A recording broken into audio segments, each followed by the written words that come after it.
Hi, my name is Cameron Russell, and for the last little while, I've been a model, actually for 10 years.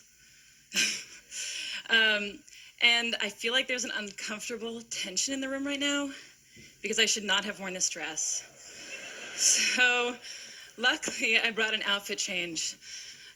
This is the first outfit change on the TED stage, so you guys are pretty lucky to witness it, I think. If some of the women were really horrified when I came out, you don't have to tell me now, but I'll find out later on Twitter.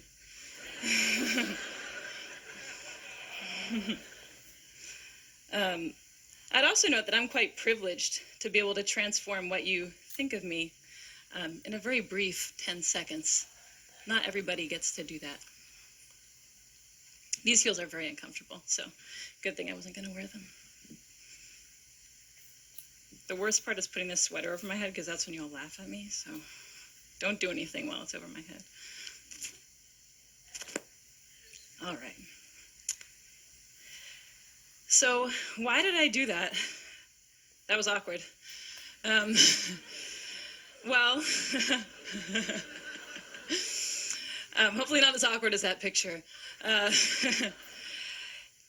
Image is powerful, but also image is superficial. I just totally transformed what you thought of me in 6 seconds. And in this picture, I had actually never had a boyfriend in real life. I was totally uncomfortable, and the photographer was telling me to arch my back and put my hand in that guy's hair. And of course, barring surgery, or the fake tan that I got 2 days ago for work, there's very little that we can do to transform how we look. And how we look, though it is superficial and immutable, has a huge impact on our lives. So today, for me, being fearless means being honest. And I am on this stage because I am a model. I am on this stage because I am a pretty white woman. In my industry, we call that a sexy girl. And I'm going to answer the questions that people always ask me, but with an honest twist. So the first question is, how do you become a model? And I always just say, oh, I was scouted, but that means nothing. The real way that I became a model is I won a genetic lottery, and I am the recipient of a legacy.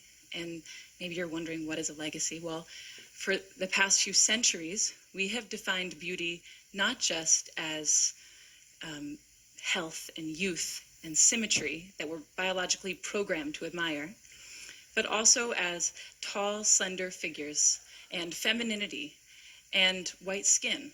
And this is a legacy that was built for me, and it's a legacy that I've been cashing out on. And I know there are people in the audience who are skeptical at this point, and maybe there are some fashionistas who are like, wait, Naomi, Tyra, Joan Smalls, Lou Wen, and first, I commend you on your model knowledge, very impressive. But unfortunately, I have to inform you that in 2007, a very inspired NYU PhD student counted all the models on the runway, every single one that was hired, and of the 677 models that were hired, only 27, or less than 4%, were non-white. The next question people always ask me is, can I be a model when I grow up? And the first answer is, I don't know, they don't put me in charge of that. But the second answer, and what I really want to say to these little girls is, why? You know, you can be anything. You could be the president of the United States, or the inventor of the next internet, or a ninja cardiothoracic surgeon poet, which would be awesome because you'd be the first one. If after this amazing list, they still are like, no, Cameron, I want to be a model, well, then I say, be my boss, because I'm not in charge of anything, and you could be the editor-in-chief of American Vogue, or the CEO of H&M, or the next Stephen Meisel. Saying that you want to be a model when you grow up is akin to saying that you want to win the Powerball when you grow up. It's, you know, out of your control, and it's awesome, and it's not a career path. I will demonstrate for you now 10 years of accumulated model knowledge, because unlike cardiothoracic surgeons, it can just be distilled right into right now. So if the photographer is right there, and the light is right there like a nice HMI, and the client says, Cameron, we want a walking shot, well, then this leg goes first, nice and long, this arm goes back, this arm goes forward, the head is at 3/4, and you just go back and forth. You just do that. And then you look back at your imaginary friends, 300, 400, 500 times. It will look something like this. Hopefully less awkward than that one in the middle. I don't know what happened there. Unfortunately, after you've gone to school and you have a resume and you've done a few jobs, you can't say anything anymore. So if you say you want to be the president of the United States, but your resume reads underwear model 10 years, people give you a funny look. The next question people always ask me is, do they retouch all the photos? And yeah, they pretty much retouch all the photos, but that is only a small component of what's happening. This picture is the very first picture that I ever took, and it's also the very first time that I had worn a bikini. And I didn't even have my period yet. I know we're getting personal, but I was a young girl. This is what I looked like with my grandma just a few months earlier. Here's me on the same day as this shoot. My friend got to come with me. Here's me at a slumber party a few days before I shot French Vogue. Here's me on the soccer team and in V Magazine. And here's me today. And I hope what you're seeing is that these pictures are not pictures of me, they are constructions. And they are constructions by a group of professionals, by hairstylists and makeup artists and photographers and stylists and all of their assistants and pre-production and post-production. And they build this, that's not me. Okay, so the next question people always ask me is, do you get free stuff? I do have too many 8-inch heels, which I never get to wear, except for earlier. But the free stuff that I get is the free stuff that I get in real life, and that's what we don't like to talk about. I grew up in Cambridge, and one time I went into a store and I forgot my money and they gave me the dress for free.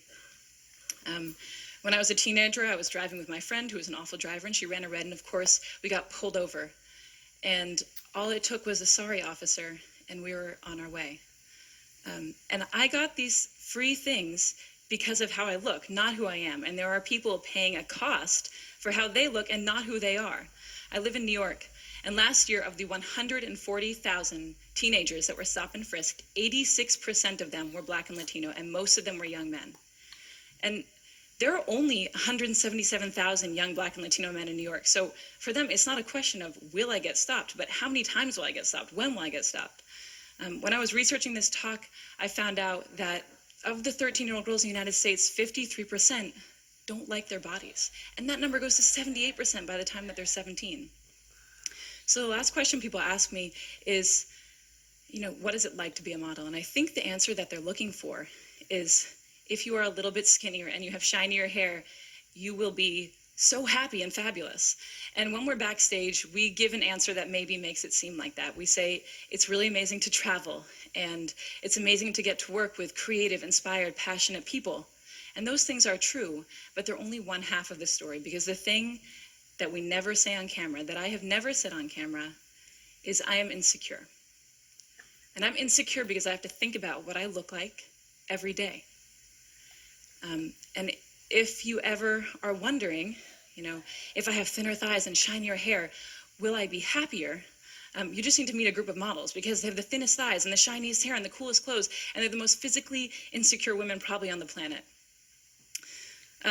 So when I was writing this talk, I found it very difficult to strike an honest balance, because on the one hand, I felt very uncomfortable to come out here and say, look, I've received all these benefits from a deck stacked in my favor.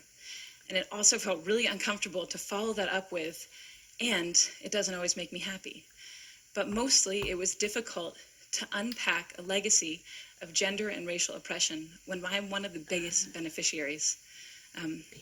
But I'm also happy and honored to be up here, and I think that it's great I got to come, before 10 or 20 or 30 years had passed and I'd had more agency in my career, because maybe then I wouldn't tell the story of how I got my first job, or maybe I wouldn't tell the story of how I paid for college, which seems so important right now. If there's a takeaway to this talk, I hope it's that we all feel more comfortable acknowledging the power of image in our perceived successes and our perceived failures. Okay, thank you.